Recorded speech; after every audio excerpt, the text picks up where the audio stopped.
అందరికీ కూడా ఇది పరిచయమైన కీర్తన భాగమే. సో ఏది ధ్యానించాలి అని ఆలోచించినప్పుడు దేవుడు అంటే పదే పదే ఇవే ఆలోచనలు నాలో పెడుతూ ఉన్నాడు. ఎందుకంటే ఈ ఒక 1-2 months నుంచి కూడా దేవుని యొక్క కాపుదల గురించి, దేవుని యొక్క కృప గురించి చాలా వండర్ఫుల్ ఎక్స్పీరియన్సెస్ నా లైఫ్లో వస్తూ ఉన్నాయి అన్నమాట. సో మనం చూస్తే ఇక్కడ దేవుడు మనకి కాపరిగా ఉన్నాడు, ఎట్లాంటి లేమి మనకు కలగదని చెప్తున్నాడు. మొదటి విషయం కదా, యెహోవా నా కాపరి, నాకు లేమి కలగదు. So he is a good shepherd. ఆయన మనల్ని కాపరిగా మనల్ని ఎంతగానో కాపుదల చేస్తూ ఉన్నాడు. సో ఆ కాపరి గురించి, మన దేవుడి గురించి కింద ఆయన ఎట్లా మనల్ని కాపరిగా మనల్ని చూస్తున్నాడు అనేది మనం కింద చూసుకుంటూ వస్తాము. అందులో మొదటిగా ఏంటంటే చూడండి, 2nd verse చూస్తే, పచ్చిక గల చోట్లను ఆయన నన్ను పరుండ చేయుచున్నాడు, శాంతికరమైన జలముల యొద్ద నన్ను నడిపించుచున్నాడు. సో అంటే ఒక కాపరి, గొర్రెల కాపరి, దావీదు గొర్రెల కాపరి. దావీదు అంటే గొర్రెల కాపరులు ఏం చేస్తారని అంటే అవి మంచిగా వాటికి కావాల్సిన మంచిగా పోషక ఆహారాలు వాళ్ళు అరేంజ్ చేస్తూ ఉంటారు. అట్ ది సేమ్ టైం మంచి వాటర్ అరేంజ్ చేస్తూ ఉంటారు. సో ఇంకొకటి అక్కడ మనం అబ్జర్వ్ చేస్తే అంటే వారికి కావాల్సినవి, వాటికి ఏవి కావాలో అవి ఇస్తున్నాడు అన్నమాట. సో తినడానికి తిండి, అట్లాగే మంచి నీరు అనేది అనుగ్రహిస్తూ ఉన్నాడు.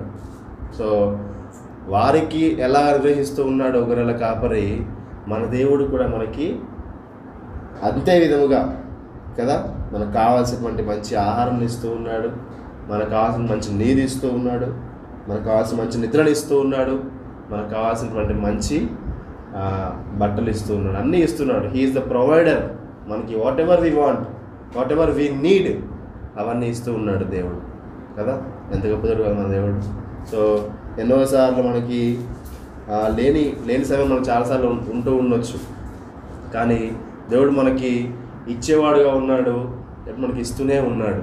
సో మనకి ఎట్లాంటి లేమి లేకుండా, ఎట్లాంటి ఏమంటారు కరువు అనేది రాకుండా మనకు సహాయం చేస్తూ ఉన్నాడు కదా. సో ఎట్లాగైతే గొర్రెల కాపరి గొర్రెలకు కావాల్సిన అనుగ్రహిస్తూ ఉన్నాడు, మనకి కూడా అట్లాగే మన దేవుడు అన్నీ అనుగ్రహిస్తూ ఉన్నాడు. అందుకే మనకు తెలిసిన వాక్య భాగమే కదా అది. మత్తయి సువార్త 6వ అధ్యాయం మనం చదువుకున్న మత్తయి సువార్త 6వ అధ్యాయంలో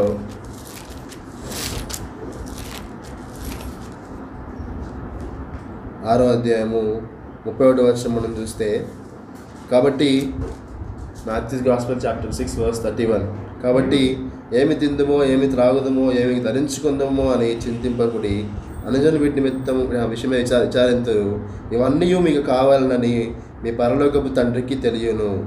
సో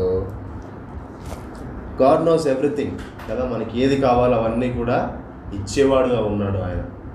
సో వాటి గురించి చింతించాల్సిన అవసరం లేదు. మన లైఫ్లో కూడా మనము చాలాసార్లు ఫేస్ చేస్తూ ఉన్నాం.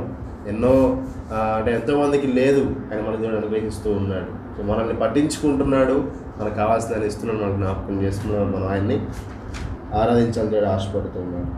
రెండో విషయం ఏంటి అని అంటే మనల్ని మంచి మార్గాన్ని నడిపించేటువంటి వ్యక్తి. సో మనకి మన మార్గం అంతట్లో కూడా ఆయన తోడుగా ఉండి మనల్ని మంచిగా నడిపించే వ్యక్తి అనమాట. అదే మనం చూస్తాం 3వ వచనంలో మనం చూస్తున్నాం, నా ప్రాణమునకు ఆయన సేద తీర్చుచున్నాడు, తన నామమును బట్టి నీతి మార్గాలను నడిపించుచున్నాడు, గాఢాంధకారపు లోయలో నేను సంచరించును, ఏ పాయమునకు భయపడను, నీవు నాకు తోడయ్యుందువు, నీ దుడ్డు ఖరీదు దండము నన్ను ఆదరించును. సో ఆయన మనల్ని నీతి మార్గంలో నడిపించేటువంటి వాడు అనమాట. అంటే ఇది కరెక్ట్ కాదు, ఇది కరెక్ట్ అని మనం సరిచేస్తున్నాడు అనమాట. అందుకే మనం చూస్తాం ఇక్కడ, నీవు నాకు తోడయ్యుందువు, నీ దుడ్డు ఖరీదు దండమును నన్ను ఆదరించును. 2 ఉంటాయి అన్నమాట, దుడ్డు ఖరీదు దండం 2 ఉంటాయి గొర్రెల కాపరి దగ్గర. ఒకటి ఏంటంటే ఆ గొర్రెల్ని సరిచేస్తూ ఉంటాయి, తాడు కట్టు ఉంటుంది అనమాట దానికి, ఇంకో దానికి ఏమో తాడు లేకుండా ఓన్లీ కర్ర మాత్రం ఉంటుంది. అదేం చేస్తారంటే ఇతర జంతువులన్నింటినీ తనది రాకుండా తరిమేయడానికి అనమాట 2 కర్రలు ఉంటాయి గొర్రెల కాపరి దగ్గర. సో మనల్ని కూడా మంచి మార్గంలో మనల్ని సరిచేస్తూ ఉంటున్నాడు. అట్లాగే మన దగ్గరికి ఎట్లాంటి శత్రువులను కానీ, మన దగ్గరికి ఎటువంటి అపాయం రాకుండా మనల్ని దేవుడు మన చుట్టూ ఉన్నటువంటి సాతాను క్రియలన్నింటినీ కూడా దూరపరుస్తున్నాడు అనమాట ఆయన యొక్క దుడ్డు కర్ర దండముతో. సో ఎట్లా చేస్తున్నాడు ఆయన? మనకి తోడుగా ఉండి చేస్తున్నాడు, జ్ఞాపకం చేసుకోవాలి. సో అట్లా ఉన్నప్పుడు మనము గాఢాంధకారపు లోయల్లో ఉంటే మనకి ఏమైనా భయం వేస్తుందా? ఎన్నోసార్లు మన లైఫ్లో కూడా క్లిష్ట పరిస్థితులు వస్తూ ఉంటాయి, మనం ఊహించిన పరిస్థితులు వస్తూ ఉంటాయి కదా. మనం అసలు అనుకోని రీతిగా మనకి కష్టాలు నష్టాలు వస్తూ ఉంటాయి. అట్లాంటి సిచ్యువేషన్లో కూడా మనకి ఆయన ఏమని వాగ్దానం చేస్తున్నాడంటే తోడుగా ఉండి దుడ్డు కర్రయు దండంతో మనల్ని మన మార్గంలో నడిపిస్తున్నాడని సెలవిస్తున్నాడు అనమాట.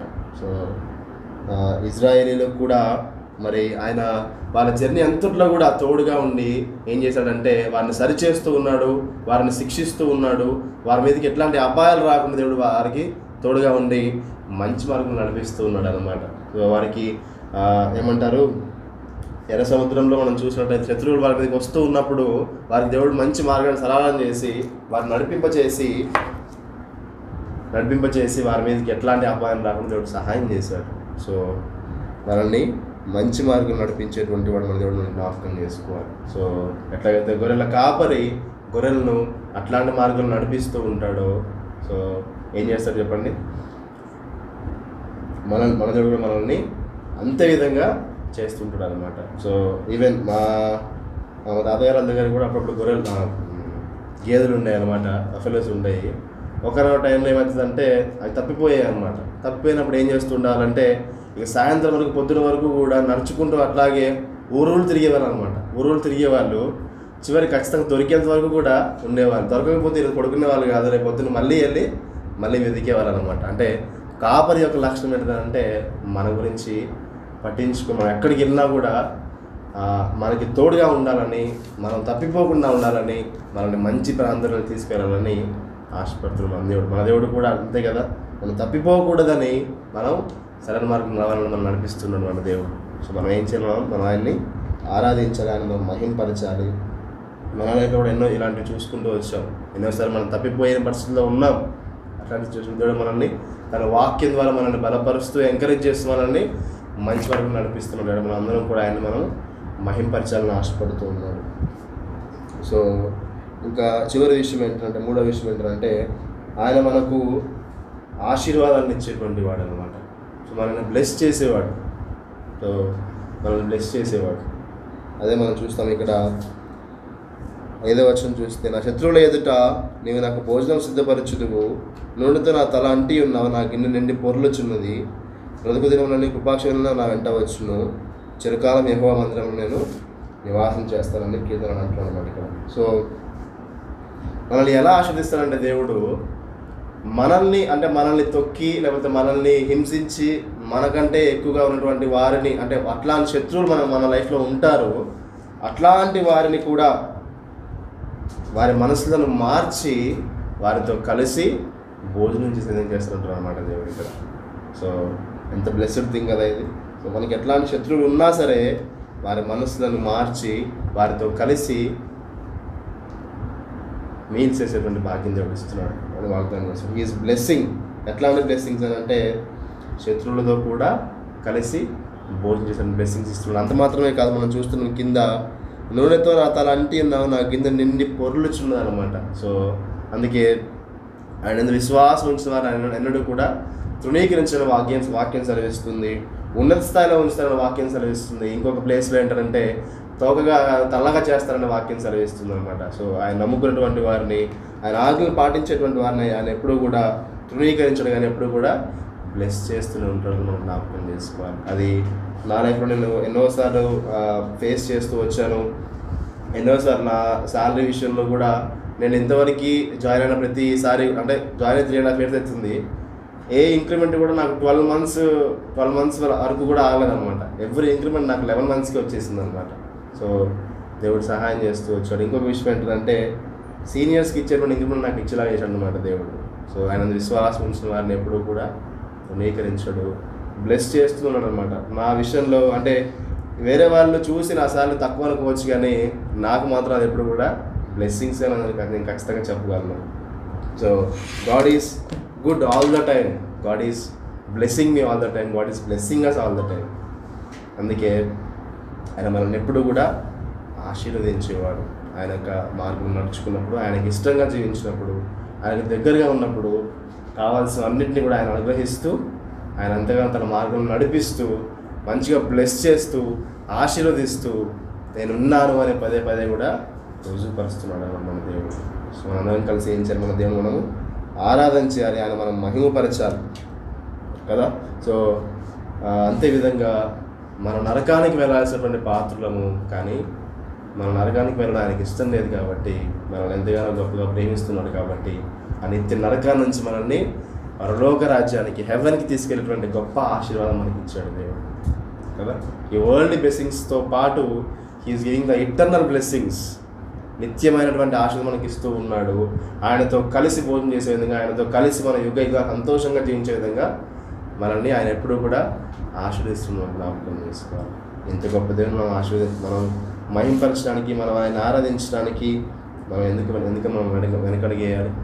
సో మనం ఎప్పుడు కూడా ఆయన మనం ఆరాధిస్తుండాలి, ఎప్పుడు కూడా మనం ఆయన్ని గర్వపరుస్తున్నాం. కీర్తనలు ఏమంటారంటే చివరి విషయంలో అంటే చిరకాలం యెహోవా సన్నిధిలో నేను నివాసం చేస్తాను అంటాను అన్నమాట. సో మనం కూడా అట్లాగే ఆయన సన్నిధిలో ప్రతిరోజు మనం గడుపుతూ, ఆయన మనం మహింపరుస్తూ, ఆయన యొక్క లక్షణాలు మనము ఎత్తిపట్టి ఆయన మహింపరుస్తూ, ఆయనకి ఇష్టంగా జీవించాలని కూడా ఆశపడుతున్నాడు.